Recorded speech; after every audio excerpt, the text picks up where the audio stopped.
The first thing you need to decide when you start coloring a picture in color perspective is where your light source is coming from. There are a lot of different kinds of light sources. Main light sources are going to be the sun or moon. You can also have secondary light sources, which could be light from a window or light from a lamp that's on outside. When you look at a picture, you need to look and see where those light sources are. In this one that's in front of me, there is no apparent light source. So we don't see a sun in the sky over here. There's not one over here. There's not one over here. There's nothing shining out through windows. Once we decide where that light source is, we can figure out how to shade it. Since you don't see a light source in this one, we assume that the light source is coming from up top. So the light source would be coming from where the viewer is looking at the picture. So just like any other time in life, if you don't see something in front of you, if you look to the left, it's not there. If you look to the right, it's not there. We assume that it's behind. If it is that situation, which most of the drawings probably will be, where there's no light source on here, we're going to shade it a specific way. If there was a light source on here, you're going to shade it another way, and we'll discuss that in a little bit. So each shape will be shaded depending on where the light source is coming from. Again, we're going to assume the light source is coming from where the viewer is looking. If we look at a sphere,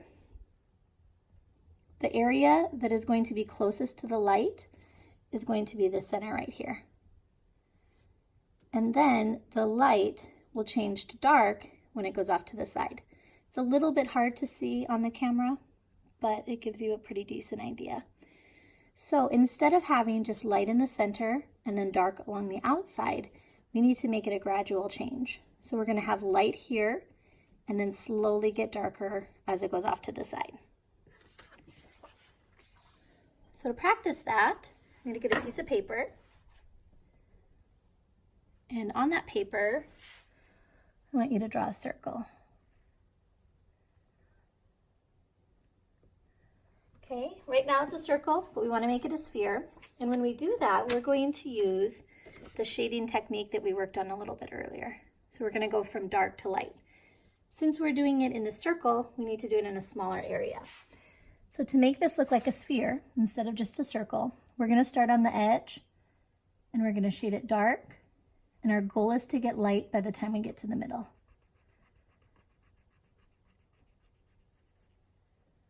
Okay, so this is that exact value scale, the gradient value scale that we did earlier. Now we're going to go from another side, shade it into the center. You can either turn your paper or just turn your hand. We're going to go dark on the side, gradually get lighter towards the middle, dark on the side, light in the middle. We're going to continue with that.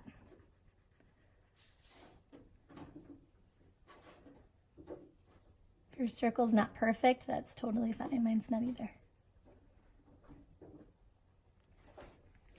Okay, like I said in the previous video, it's not something that we just wake up and we're good at. If you want to get better at it, you just have to practice. The next shape we're going to be looking at is a cylinder. So a cylinder could be a light pole, it could be a can of soda, it could be the trunk of a tree. When we look at the way the light hits this, when there's no apparent light source, the center is going to be the lightest, and it's gradually going to get darker to the right, and when you go to the left. Again, like the last one, it's not going to get dark right away, it's going to slowly get darker. The thing that makes this stand out from the sphere is that when you go up to the top, it still retains that same lightness into the bottom. So however light it is right here, it's also like that up here, and it's also like that down here. So to draw your cylinder, you're going to do 2 lines. We're going to do a smiley face on the bottom and a frowny face on top. Okay, and when we color it, we're going to go dark to light, back to dark again. Okay, and since that color extends up to the top, we need to fill that in.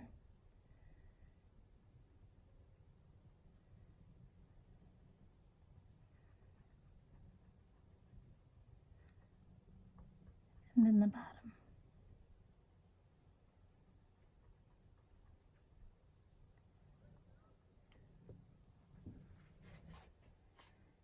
Looks like I could make it a little darker here.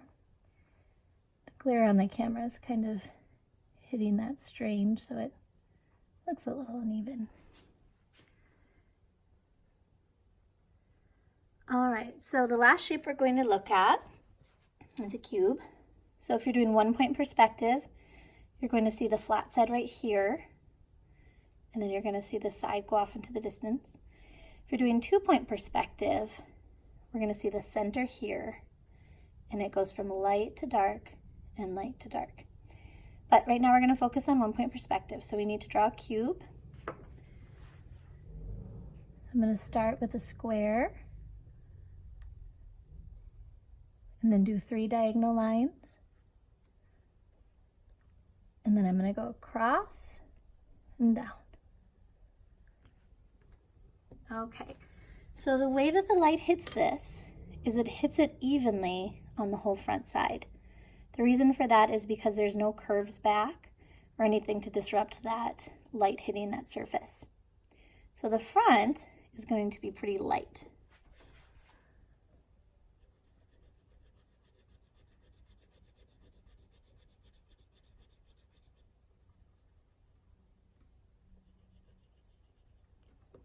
Okay, then the side, you can't see it very well with this shape because it's not as large as, for example, our house would be. But on the side, you're going to go from light here because the sun's closest to this, or the light source is closer to this, and then it's gradually going to get darker when you get back here because that point is further from the light source.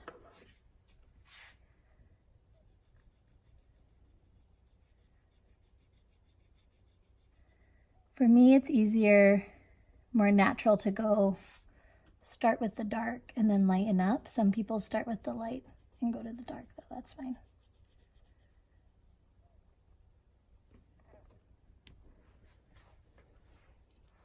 Okay, so the same thing would be true if you have the ground.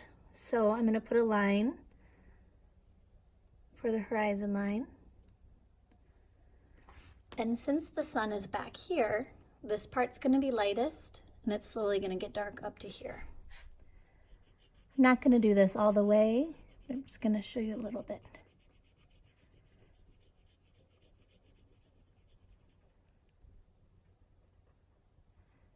Okay, and the sky is pretty tricky because the sky, the color can depend on the weather or it can depend on distance. So really there's no real wrong way to do the sky. But generally, if you don't want to do anything funky or special, you would color the sky opposite from the ground.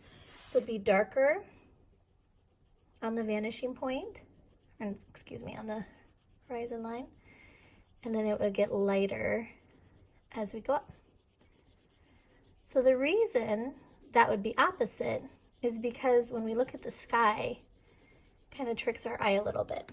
Usually we know that on the ground, if something is closer to the horizon line, it is further away. If it's closer to the bottom of the paper, it is closer to us. With the sky, if you have something that is on the horizon line, let's say like a little airplane here, that is going to be further away from us than if we have an airplane right here. When we have an airplane up high, it's going to be closer to us. Okay, so lastly, if we have a picture and the light source is not to be seen anywhere on here, we assume again that the sun is where the viewer is. But if we have a sun that's back here, most things are going to be opposite of what we just looked at. Like for example, the sphere would be lighter on the sides, darker in the middle. The house would be in shadow right here, and then it would go from dark to light as it gets closer to the sun. All right, one more thing. If you have a light source that's on the side, so if I draw a sphere right here, and I have my sun right here, that's also going to affect the way that I draw this. So the part that's closest to the sun is going to be the lightest. So I'm going to draw a little circle here.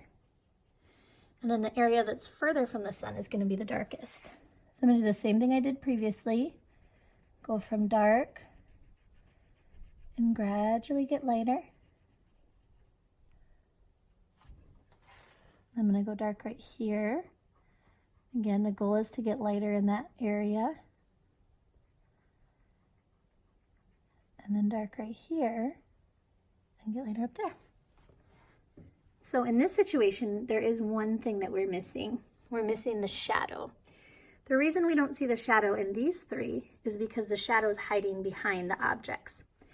If you have a hard time figuring out where to put the shadow, think of it in terms as shadows are deathly afraid of suns. So anytime the sun is out, the shadow needs to hide behind an object to stay away from it.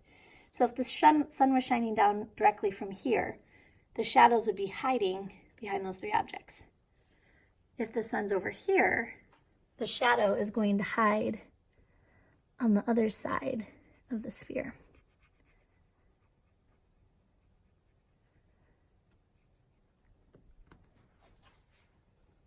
Okay, if we look at the situation where we have the sun right here, the shadows are going to go away from the sun. So if the sun's shining here and we have this house, the shadows